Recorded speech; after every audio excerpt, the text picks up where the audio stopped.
지난번 방송 보다가 이 브라질 어느 도시에 온도가 섭씨 62도가 됐다고 합니다. 우리 보통 날씨가 몇 도예요? 20여 도에 30도 뭐 이런 보통은 그러고 섭씨 62도면 얼마나 더울까요? 제가 한때 모로코에 여행 갔을 때 45도, 46도 막 이런 것은 그래도 그늘에 들어가면 시원하거든요. 섭씨 62도면은 이럴 때 가장 필요한 게 뭐겠습니까? 생수, 물이죠. 우리가 출애굽기를 보면은 출애굽한 이스라엘 민족이 홍해를 건너서 갈 때 제일 먼저 원망하는 게 뭡니까? 물 때문에 원망했죠. 그 광야를 지나가면서 르비딤에서 전쟁을 하는데요. 전쟁한 원인이 뭐예요? 물 때문이에요. 그 사막의 오아시스처럼 르비딤에 물이 있어요. 그래서 그 물을 그 사막에서 뺏기면은 결국 죽음과도 같은 거예요. 그래서 물을 놓고 전쟁을 하는 겁니다. 우리 그리스도교에서 가장 많이 사용하는 용어는 생명이라는 용어입니다. 예수님께서 내가 곧 길이요 진리요 생명이니라 말씀하셨고 나는 부활이요 생명이다 라고 말씀하셨습니다. 그래서 우리가 믿는 그리스도교는 생명의 종교입니다. 생명의 종교. 그것은 예수 그리스도의 복음이 곧 생명이라는 의미입니다. 우리는 생명되는 복음을 믿습니다. 그런데 어떤 사람은 이 생명의 역동적인 그런 삶의 변화가 없이 그리스도교를 어떤 추상적이고 이념적인 그런 교리에만 머물러 있는 경우도 있습니다. 그리스도교는 말씀이 머리에만 머물러 있는 철학적이고 추상적인 종교가 아니고 말씀이 육신이 되어서 생명의 진리가 되시고 내가 그 말씀을 받아들여서 내 삶의 변화가 오고 그리고 삶의 열매를 가져다 주는 생명의 종교다라는 겁니다. 다시 말씀드려서 머리로만 인식하는 것이 아니고 진실한 신앙 고백과 함께 그 진리가 내 삶을 변화시키는 종교가 그리스도교다라는 말씀입니다. 그리스도인이 된다는 것은요, 지성인이 된다는 의미가 아니에요. 지성인은 교회 밖에도 얼마든지 있을 수 있어요. 그리스도인이 된다는 말은 곧 생명의 복음, 말씀이 내 인격과 삶을 변화시켜서 새로운 삶, 주님이 원하시는 풍성한 삶의 열매를 맺고 살아가는 그것이 바로 그리스도교의 신앙인 것입니다. 오늘 이 생명의 말씀, 생명의 복음 말씀에 대해서 함께 나누겠습니다. 첫째는 오늘 말씀에 보면 나, 그 생명의 주를 믿으라 하십니다. 11절 말씀 보십시오. 내가 아버지 안에 거하고 아버지께서 내 안에 계심을 믿으라. 그렇지 못하겠거든 행하는 그 일로 말미암아 나를 믿으라. 나를 믿으라 그러는데 그 나가 누구예요? 예수님입니다. 예수님. 예수님께서 지금 다락방 강좌를 하면서 제자들에게 하신 말씀이에요.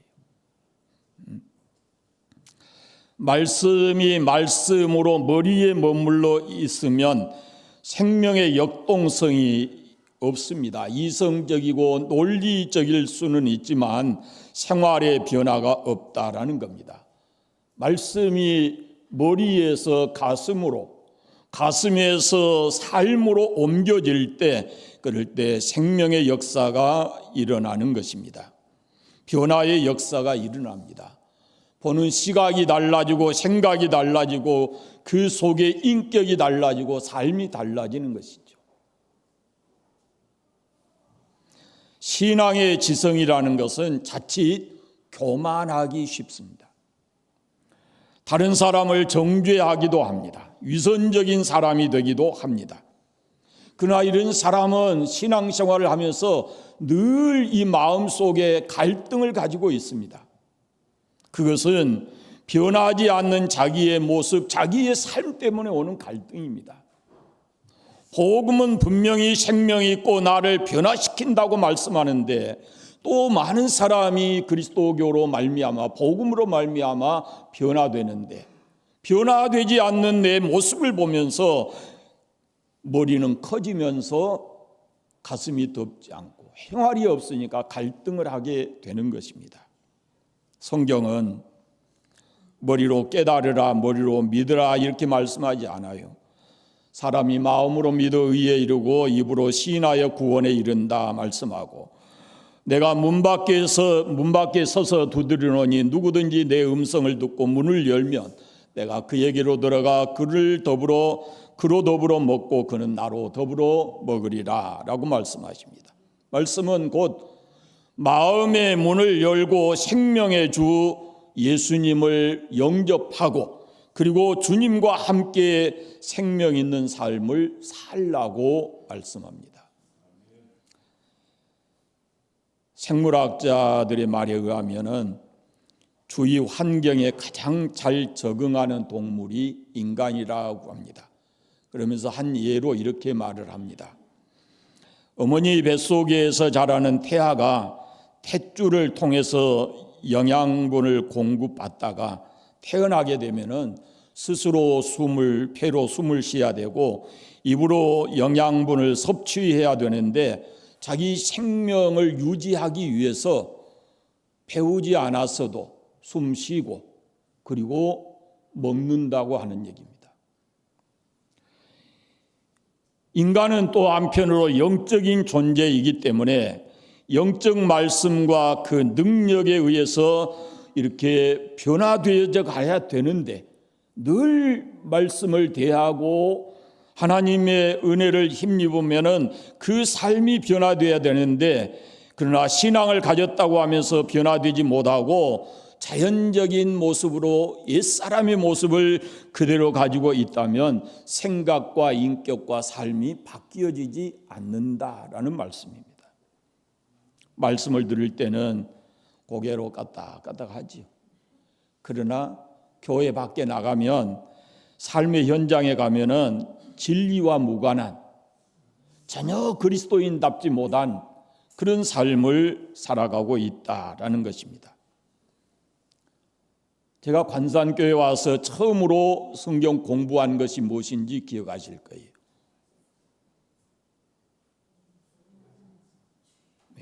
말씀을 삶으로 옮겨야 된다는 말씀과 삶이에요. 우리 한국교회의 큰 과제 가운데 하나가 뭐냐면은 말씀이 삶의 현장에서 삶으로 이어지지 않는다는 것이죠. 듣는 자리에는 수도 없이 많은 사람이 있지만 실제로 사회에 나가서 보면은 그리스도인다운 삶을 살아가는 사람들이 적다라는 말씀입니다. 우리가 믿는 예수님은 생명의 주님이십니다. 그분의 말씀 속에 생명이 있습니다. 그 생명의 말씀은 우리를 변화시킵니다. 생각이 달라지게 하고 말이 달라지게 하고 인격이 달라지게 하고 삶이 달라지게 하는 것이 바로 주 예수님을 믿는 생명의 복음입니다. 말씀 안에서 우리를 새 사람 되게 하고 새로운 삶을 살게 하는 그 능력이 바로 복음에 있습니다. 그래서 우리는 복음 되신 예수님을 내 마음에 영접하고 그를 믿어야 합니다. 두 번째는 복음의 사역에 대해서 믿으라라고 말씀합니다. 12절 말씀을 보십시오. 내가 진실로 진실로 너희에게 이르노니 나를 믿는 자는 나의 하는 일을 그도 할 것이요 또한 그보다 큰 것도 하리니 이는 내가 아버지께로 감이라 그럽니다.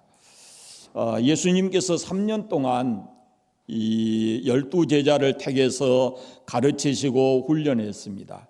기적을 직접 보여주시기도 하고 때로는 비유의 말씀도 하시고 또 직설적으로 이렇게 말씀하시기도 하셨습니다.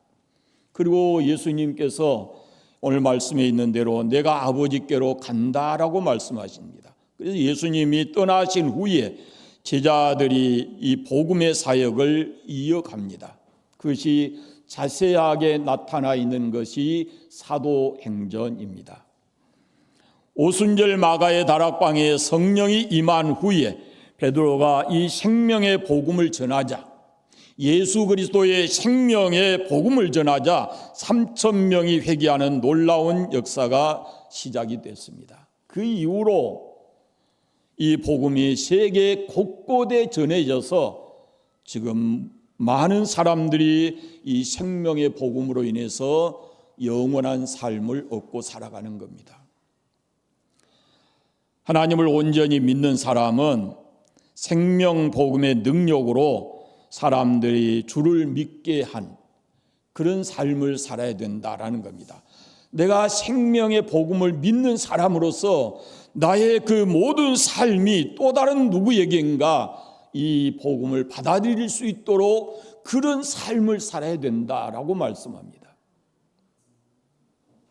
우리 안에는 생명의 복음이 있기 때문에 충분히 그런 가능성과 잠재력을 가지고 있다는 겁니다.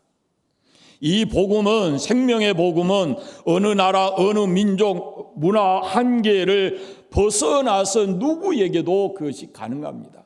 그래서 일찍이 선교사들이 우리나라에 와서 복음을 전했고 그때부터 이 나라에 생명의 싹이 트기 시작한 겁니다. 민족을 초월하고 문화적 한계를 초월해서 이 생명의 복음은 씨앗을 맺고 열매를 맺는 겁니다.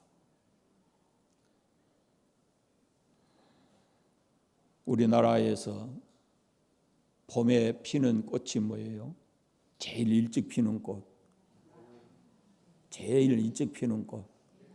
매화. 또 들어보셨는가? 산수유라고. 그런데 산수유. 그 산수유는 본래 어디서 온지 아세요? 중국에서 왔어요. 중국에서 산동 지방에서 이 한국으로 시집 온 사람이 가져왔대요. 자기 동네 생각하려고. 나라를 건너서 와도요, 살아요. 왜? 그 안에 생명이 있어서.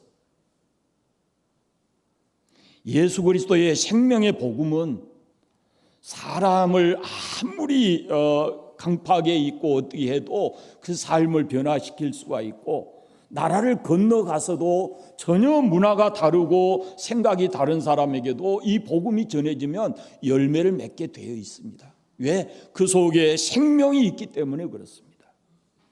이 생명 안에 무한한 그런 잠재력을 가지고 있다, 그런 말이에요. 미국의 유명한 대학 UCLA라고 하는 곳에서 조사를 했는데, 인간의 두뇌의 능력은 배우면 배울수록 한없이 무한한 창의력을 발휘할 수 있다라고 얘기했습니다. 또 러시아의 한 과학자는 이반 에프레르프라고 하는 사람이 이렇게 얘기했어요. 우리는 일생 동안 생각하는 기능의 일부분만 사용하고 있다. 우리는 어려움 없이 40개 외국어를 자유자재로 할 수 있는 능력도 있고, 백과사전 A부터 Z까지 모두 외울 수 있는 능력도 우리에게 있다. 대학에서 전공 외의 분야도 얼마든지 할 수 있는 두뇌를 가지고 있는 것이 인간이다 라고 말합니다. 우리 사람이 뇌가 얼마나 사용될까요? 이걸 온전히 사용하게 되면은 그렇게 어마어마한 것이 우리 속에 잠재해 있다는 것이죠. 인간은 놀라운 능력을 가지고 있습니다. 어떤 사람은 한 사람이 100사람이 할 수 있는 일도 해낸다는 것이죠. 이 사람은 자기 안에 주어져 있는 잠재력을 충분히 끌어내서 어마어마한 일을 하는 겁니다. 그러나 반대로 엄청난 잠재력을 가지고 있으면서도 그것을 개발하지 않고 사용하지 않으면 결국은 그것도 시들어간다라는 것이죠. 예수님께서 우리에게 주신 이 생명의 복음은 그 속에 온 세상을 뒤집어 놓을 수 있는 잠재력이 있습니다. 능력이 있어요. 그 복음이 나를 변화시킨 것이고 여러분의 인생을 바꾸어 놓은 거예요. 그 생명의 복음이. 그런데 그리스도교 신앙이라고 해서 다 같은 것이 아니다라는 말입니다. 사람이지만 두뇌를 어떻게 사용하느냐에 따라서 그 가지고 있는 잠재력이 나올 수도 있고 오히려 없어질 수도 있는 거예요. 복음에는 어마어마한 생명력이 있지만은 그러나 이 복음의 잠재력을 키우지 않으면 그것은 결국은 죽어 없어질 수 있다라는 말씀입니다. 우리는 하나님께서 우리에게 주신 생명의 복음 그 잠재력을 새롭게 인식해야 됩니다. 생명의 복음의 잠재력은 부정적이지 않습니다. 파괴적이지 않습니다. 그 속에 생명의 역사가 있고 변화의 잠재력을 가지고 있습니다. 그래서 우리 속에 있는 생명의 잠재력, 변화의 잠재력을 우리가 우리의 삶을 통해서도 경험하고 또 다른 누구에게도 이 능력을, 생명의 능력을 전해야 하는 겁니다. 예수님께서 말씀하시잖아요. 복음이라는 것은 한 알의 밀이 땅에 떨어져 죽으면 많은 열매를 맺는 것처럼 그 복음이라는 것이 바로 그렇다는 거죠. 작은 겨자씨가 자라서 새들이 깃들일 수 있고 하는 그런 생명의 역사가 그 속에 있다는 거예요. 복음 안에 그 역사가 있습니다. 요한계시록에 보면요, 7대 7가지 대접의 재앙이 나와요. 마지막 진노의 재앙. 짐승의 표를 받는 사람, 우상 숭배에 지배된 사람, 성도들과 선지자의 피를 흘린 사람, 하나님의 이름을 회방 비방하고 회개하지 않는 사람, 귀신의 영에 사로잡혀 거짓 예언을 하는 사람, 세속적인 권력과 우상 숭배에 지배되어 있는 사람들, 이런 사람들이 받을 무서운 형벌인데 우리가 이 생명의 복음, 복음의 능력을 가지면, 복음의 능력이 뭐냐면 하나님의 그 영원한 진노에서 벗어나서 새 삶을 살게 한다라는 겁니다. 생명의 복음은 죽음의 영원한 죽음의 형벌을 벗어나게 합니다. 하나님을 회방하는 자가 아니고 하나님께 영광을 돌리는 자로, 위선자가 아니라 생명의 능력에 사로잡혀 사는 자로, 짐승의 표가 아니라 하나님의 시민권을 가진 자로, 세상 어떤 명예, 권세, 우상 숭배와 같은 이런 모습이 아니라 영광의 나라에 소망을 두고 살아가는 그런 삶으로 바꾸어진다라는 겁니다. 그것이 바로 복음, 생명의 복음의 능력입니다. 그 능력은 옛날이나 지금이나 똑같습니다. 여러분, 하나님의 말씀으로 하루를 시작하십시오. 성령께서 오늘 또 나를 다스려 주기를 기대하십시오. 그러면은 긍정적인 생각을 가지고 살 수가 있고 하나님이 기뻐하시는 모습으로 하루하루를 살아갈 수가 있습니다. 우리 안에 우리가 받아들인 예수 그리스도는 바로 생명의 능력이십니다. 세 번째는 생명의 복음이 삶을 통해서 구체적으로 실천되어야 된다라고 말씀합니다. 14절, 15절 말씀을 같이 읽어보겠습니다. 내 이름으로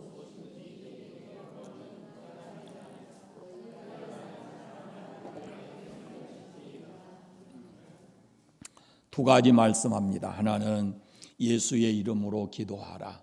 또 하나는 계명을 지켜라 라고 말씀합니다. 이것이 예수님을 마음에 영접하는 사람의 삶이어야 된다는 거죠.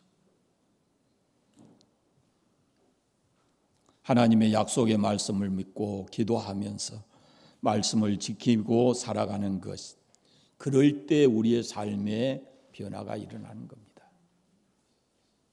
하나님께 기도합니다.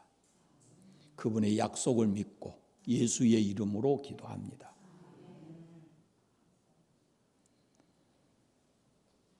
우리가 신앙생활할 때 세 가지 외우는 것들이 있죠.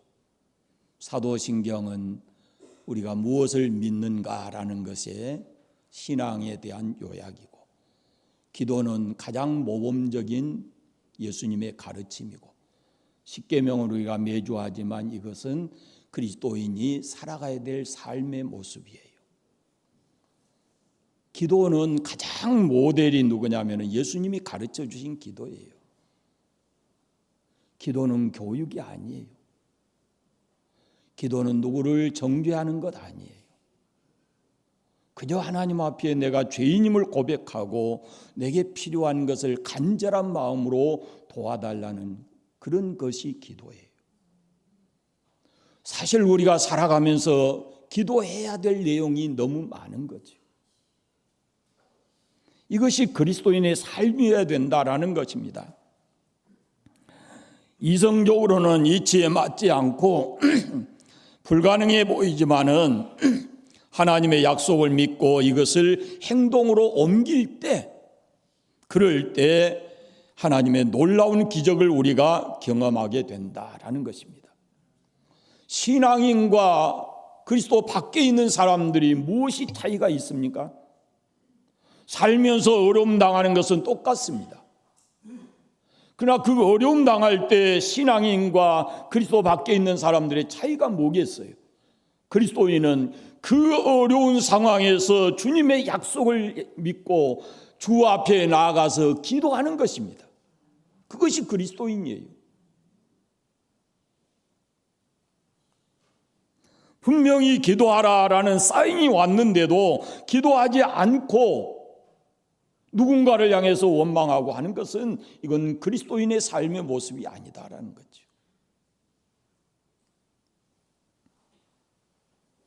예수의 이름으로 기도하라라고 말씀하십니다. 그리고 계명을 지키라라고 말씀하십니다. 말씀을 삶을 통해서 이렇게 실천해야 된다라는 그런 말씀입니다. 기도할 때 우리는 생명의 복음의 능력을 경험할 수가 있고, 말씀에 순종할 때 그 말씀이 내 삶을 통해서 역사하시는 하나님의 놀라운 역사를 경험하게 되는 것입니다. 그래서 우리의 삶에 구체적으로 이것을 실천하면서 살아야 된다는 거죠. 그리스도인이 됐다는 것은 가장 기본적으로 이것이 바꾸어져야 된다라고 주님 말씀하십니다. 실천되지 않는 신앙, 머리에만 머물러 있는 신앙은 어쩌면 반쪽짜리 신앙이고 온전하지 못한 신앙이고 그렇습니다. 그래서 주께서 우리에게 말씀하신 대로 여러분이 삶을 살아가면서 기도를 호흡이라 그러잖아요. 숨 쉬듯이 매 순간 기도해야 되지만은, 또 우리가 어떤 어려움이 오면 사람이 숨을 쉬지 못할 경우에는 어떻게 합니까? 인공호흡을 하잖아요. 산소 마스크 갖다 대서 임으로 숨쉬게 만들어주는 거거든요. 그처럼 우리가 어떤 어려움이 있으면은 긴급한 방법으로 기도해야 되는 거죠. 말씀을 삶을 통해서 실천할 때 우리가 생명의 역사를 경험하게 될 것입니다. 네 번째는 함께 하시는 진리의 영 성령을 믿으라라고 말씀합니다. 16절부터 18절까지 같이 읽겠습니다. 내가 아버지께 구하겠으니 그가 또 다른 보혜사를 너희에게 주사 영원토록 너희와 함께 있게 하리니 그는 진리의 영이라 세상은 그를 능히 받지 못하나니 이는 그를 보지도 못하고 알지도 못함이라. 그러나 너희는 그를 아나니 그는 너희와 함께 거하시며 또 너희 속에 계시겠음이라. 내가 너희를 고아와 같이 버려두지 아니하고 너희에게로 오리라. 아멘. 내 노력과 지혜가 아니라 성령, 보혜사 성령이 나와 함께 하시고 나를 인도하실 때에 우리는 그때 복음의 역사로 우리에게 임하게 된다라는 겁니다. 보혜사 성령께서 우리와 함께 하십니다. 진리의 영이신 성령께서 우리를 지키시고 인도하십니다. 우리 한없이 연약하지만 보혜사 성령으로 인해서 우리가 복음의 능력을 경험하면서 살아갈 수 있다라는 말씀입니다. 성경에 보면은 성령을 여러 모습으로 표현을 했어요. 어떤 학자는 이 성경의 성령에 대한 말씀을 다양하게 표현되어 있으니까 몇 가지나 되어 있나 그러고 창세기부터 요한계시록까지 쫙 이렇게 성령에 대한 것만 기록해 쉬운 두 가지 표현으로 표현해 놓았다 그래요. 그 중에 이런 것들이 있습니다. 바람 같은 성령, 불과 같은 성령, 기름 같은 성령, 이슬 같은 성령, 비둘기 같은 성령, 이런 것들로 이게 다양하게 성령을 표현해 놓았다라는 겁니다. 성령은 능력이신데 그분이 우리에게 임재하시면 우리로 하여금 하나님 생명의 복음을 가지고 그분이 주시는 그 생명의 역사를 경험하며 살게 하신다라는 말씀입니다. 우리가 복음을 받았지만은 내가 아무리 노력해도 그 복음을 온전히 이해하고 그 말씀대로 살아가기가 쉽지 않다는 겁니다. 그래서 우리에게는 복음이 우리에게 진짜 복음으로 삶을 통해서 나타나기 위해서는 성령의 능력이 우리에게 함께 있어야 된다라고 말씀합니다. 종교개혁자 마틴 루터는요, 초점을 어디다 뒀느냐 그러면은 성부 하나님께 뒀어요. 성부 하나님께. 종교개혁자 칼빈은요, 예수님에게 초점을 둬요. 성자 예수님에게 핵심을 두고 그의 신앙과 신학을 펼쳐나가요. 영국의 유명한 요한 웨슬레라고 하는 사람은 성령을 강조해요. 그리고 체험적인 신앙을 중요하게 여깁니다. 그래서 성결고 요한 웨슬레의 바탕이 된 성결교에서는 지금도 이런 체험적 신앙을 굉장히 강조합니다. 그런데 우리와 같이 계셔서 우리를 도우시고 인도하시는 성령을 우리에게 증거를 하는데, 이 사람이 옥스퍼드 대학에서 졸업을 해서 아주 논리적이고 이성적인 사람이었어요. 그가 받아들이기는 우리는 죄인으로서 하나님의 심판을 받아서 영원히 멸망해야 된다라는 그런 그 개념을 분명히 가지고 있었습니다.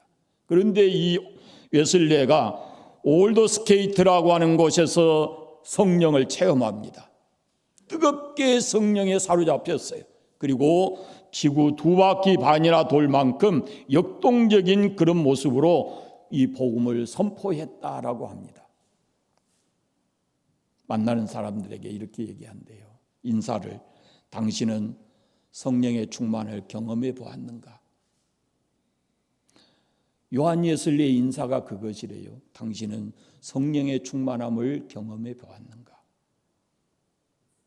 우리 자신에게 한번 그 말씀을 던져보십시오. 여러분은 성령의 체험을, 강력한 체험을 경험해 보셨습니까? 예수 그리스도를 믿으면서 내 마음이 뜨거워져 본 적이 있습니까?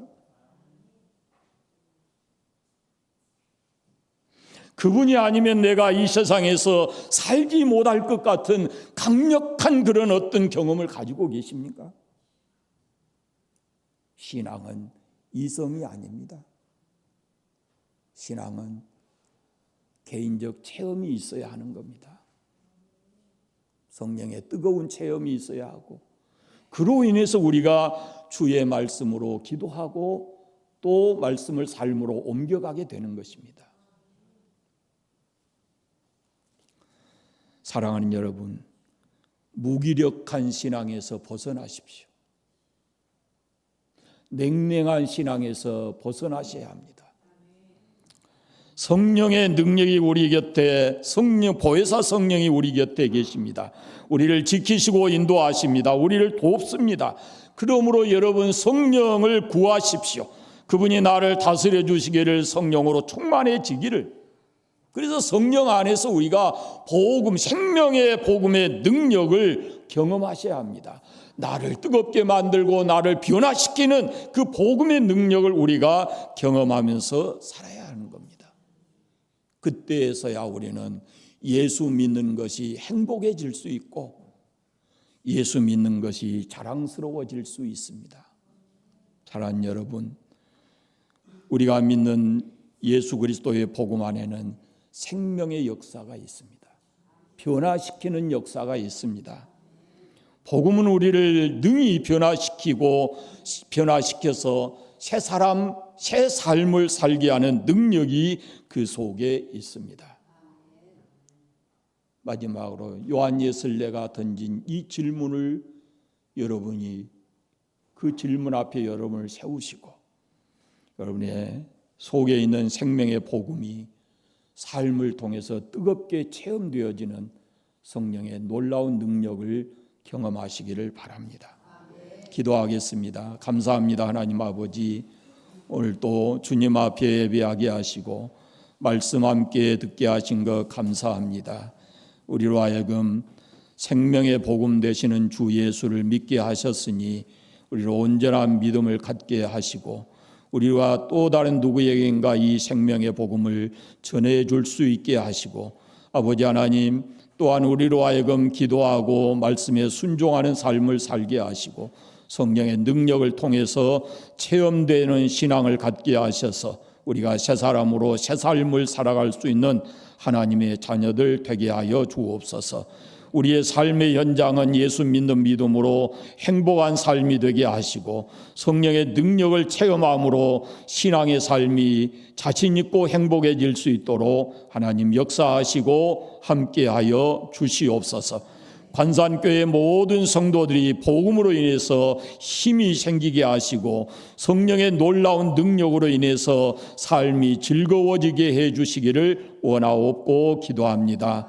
성령 하나님, 우리를 온전히 다스리시고 충만하게 우리를 역사하여 주시옵소서. 예수님의 이름으로 기도드립니다. 아멘.